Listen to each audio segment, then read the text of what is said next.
welcome to the Concord Flower Shop. I'm Helen Halloran, and today I'm going to show you something festive to make for the holidays. I often do the boxwood trees, but for a change I thought we would do a boxwood topiary. So we start with these oasis balls, and nowadays they put a little netting around it, which is great because it gives it reinforcement and keeps the ball from falling apart. And we're going to take little tiny pieces of boxwood about this size and cover the entire ball with them.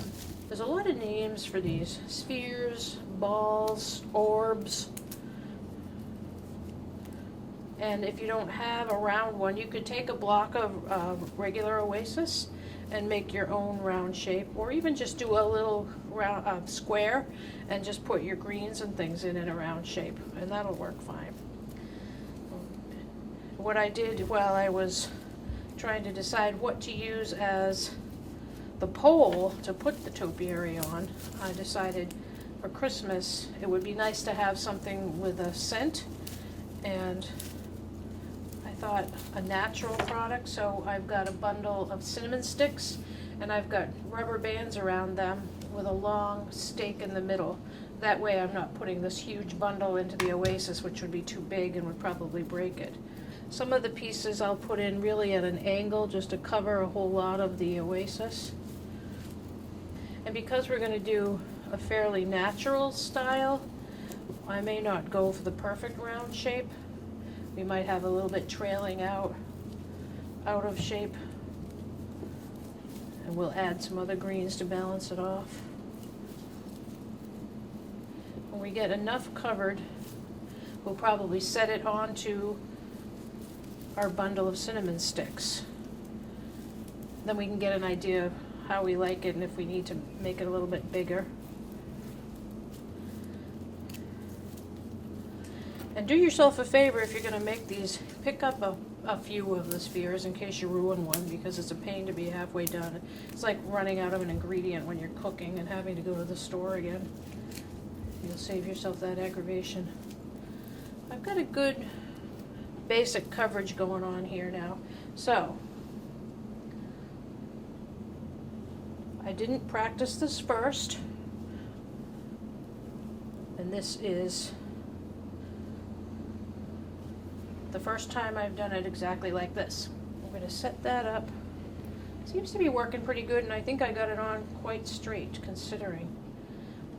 It's not something that'll transport easily, so you want to make it wherever it is, you know, hopefully at your house where you're going to use it. And now that it's up there, I can see, you know, the underside and what else I want to add.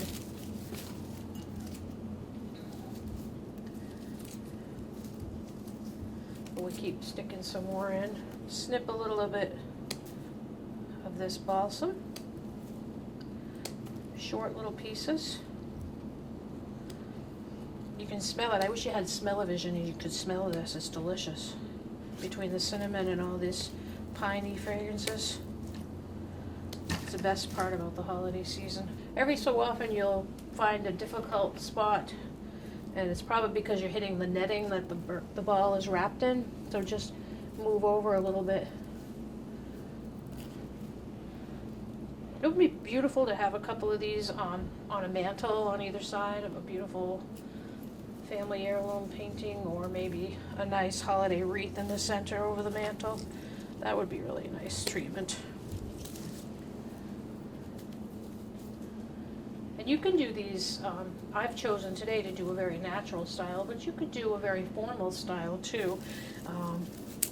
You could use gold painted sticks to hold that up. Or you could, you know, wrap it with gold bullion wire. And then you could use, instead of I'm going to go with the pine cones and kind of natural cones and things like that, but you could use very glitzy silver little tiny millimeter balls, or fancier ribbon that has a little bit of a sparkle. And we're going to keep adding all of our little pieces. Just keep turning it, but be gentle with it, because really it could fall right off the perch here.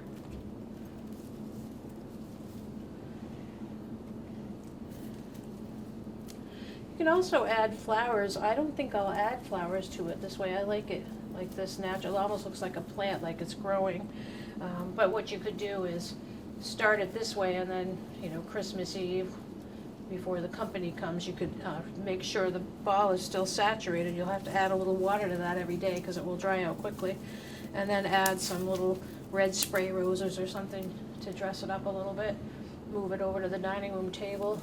There's a lot of uses for something like this. It's a nice size. It's not too overbearingly huge.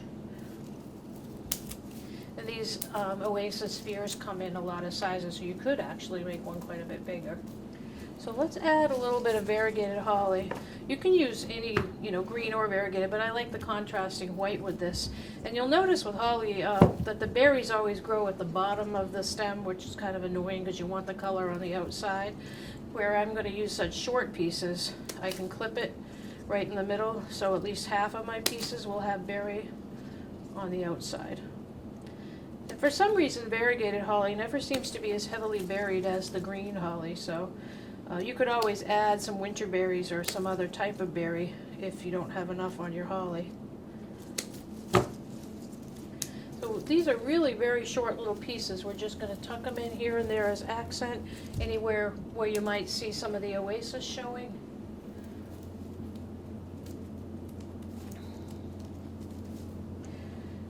And keep going round and round, and then take a look underneath, because if this is up on a mantle, you're going to see that area, and you're not noticing it so much like this until you get really under it.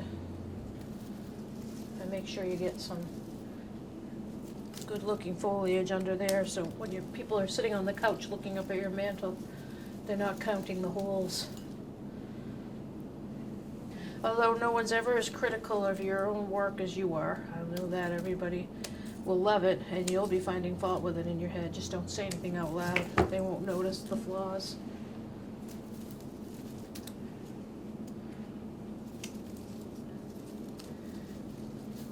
So there's probably a few more spots we can put a little bit into. But we also have pine cones, so I'm going to put those in first and see what kind of holes we can fill up with those. It'd be nice if you had a slightly smaller pine cone than this, but I don't, so I'm going to make do. And these are already on green picks that were too big.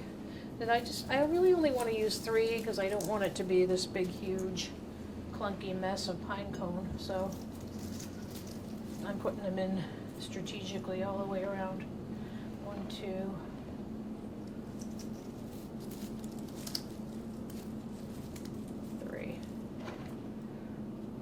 Every so often I feel like I have to push that down a little deeper.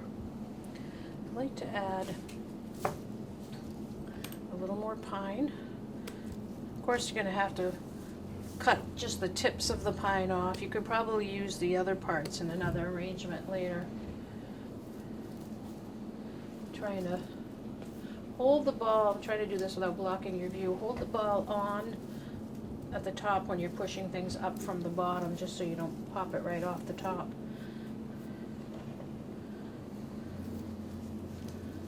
And now you don't have to worry so much about the shape anymore, because we already got a good basic round shape, and now we're going to natural it up a little bit.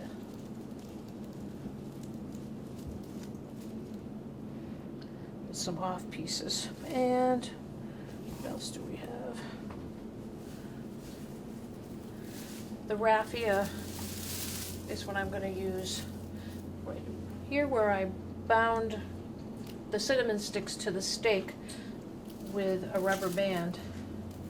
I'm going to just cover that up, and it looks like the same color anyway, so you don't have to do a great job covering.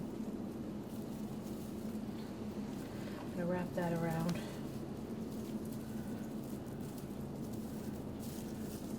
Tie it off. It's supposed to be a messy looking natural thing. And now on the base, we want to do, maybe use up some of these little scrap pieces that you didn't already use along the bottom. And even if you don't have flowers in the top of this, it might be kind of fun to put a few just at the base to accent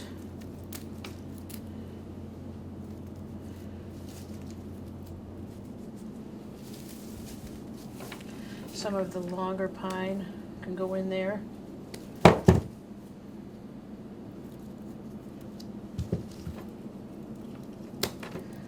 try to use every bit, even if it's a little bit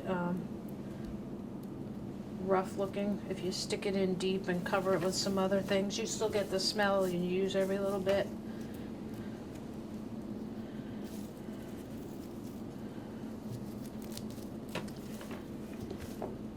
This would be a nice gift to make for somebody also.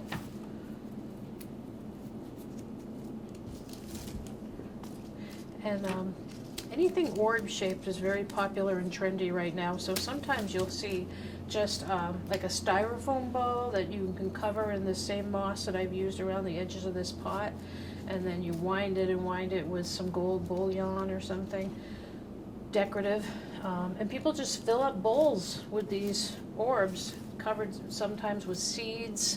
You roll the styrofoam in glue and then roll them in seeds or interesting types of beans and things like that. It looks pretty neat. If you put a big clear glass bowl of those on the table, or an awesome looking wooden bowl.